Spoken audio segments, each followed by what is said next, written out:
everybody, today I'm going to talk about why it's important to stretch the rotator cuff, and then I'm going to follow it up with some actual stretches that you can do.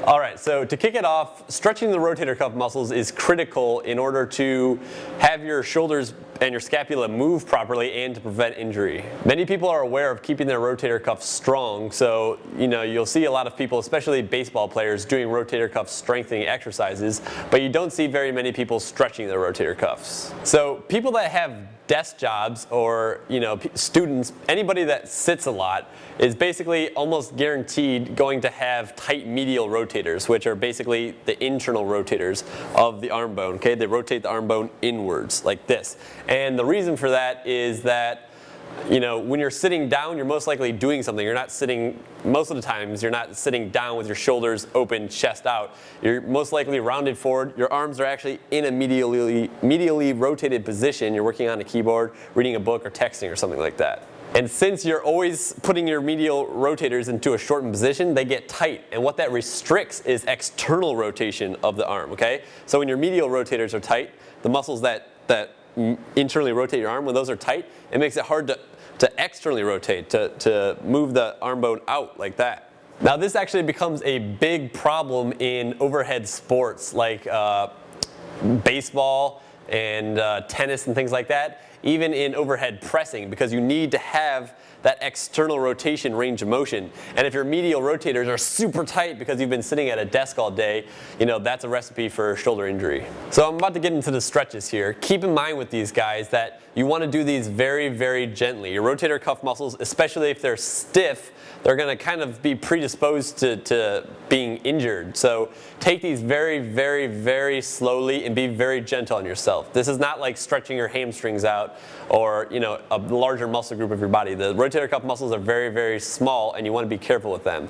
Secondly, if you already have some sort of shoulder pathology, if you've already injured your rotator cuff and it's still injured, do not do these exercises. Consult with your doctor and see what's best from there. Alright, so most of you are going to benefit from stretching the internal rotators by externally rotating. So there's a couple ways to do this. So one is to actually use this tool here called the rotator. And basically what this is for is precisely for stretching the rotator cuff. So like I said, we're going to externally rotate the arm. So if you have one of these, you can basically strap it on your wrist. You can externally rotate out to the side like this. You can abduct your arm like this and externally rotate behind you. Okay, be very careful in this position. All right, you gotta take this very, very carefully. But basically, just kind of scissor in and out of end range motion. So if you can go to here without restriction, then loosen it up a little bit, and then go there again, push a little bit harder, loosen up again, push a little bit harder. So a tool like this is really a great tool. So you can externally rotate the arm at a lot of different angles here, all right?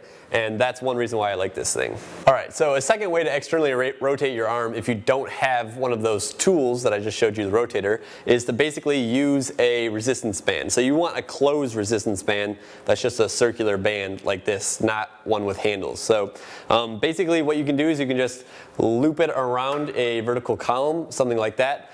You want to fasten the band so it's at about elbow level here, okay? And what you can do is you can hold on to it, use your other hand that you're not stretching, and put that on your elbow, because you basically want to hold the humerus, your arm bone, right underneath your shoulder here, and make sure that it rotates on this axis here, okay? So you're trying to spin the humerus out, so you don't want it being pulled back away from your hip like that. So use this hand to kind of stabilize, and you're basically going to do the same thing here as you did with the rotator. You're going to rotate away from it like this until you're at end range, which for me is about right here. And then you're going to release a little bit of the pressure, and then you go back to end range, release a little bit of pressure, go back to end range. Every single time you're pushing it a little bit harder, okay? All right, so the third and final way to externally rotate your arm is using a wall. So this one is good if you're really on a budget and you don't have any of those things that I showed you earlier, a rotator or a resistance band. So basically all you need for this is a wall.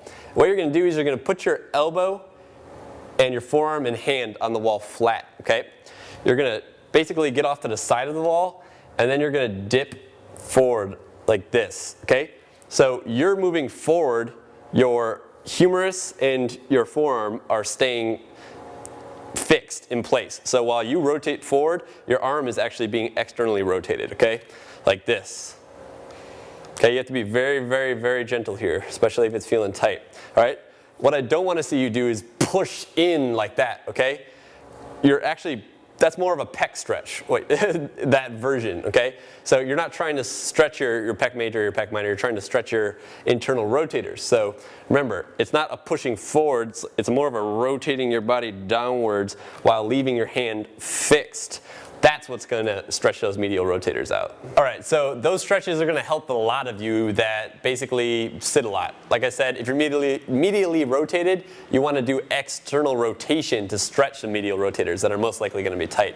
However, some of you are also going to have external rotators that are tight. So to stretch those, you medially rotate, and I'm going to show you how to do that right now. So when you're stretching your internal rotators, I usually only use a wall for this. There's a version of this that you can do laying on the floor, but I like using a wall for it. So basically what you do is you abduct your arm out to about shoulder height, you put your elbow on the wall, you let your hand kind of hang here, and then you gently push into the hand.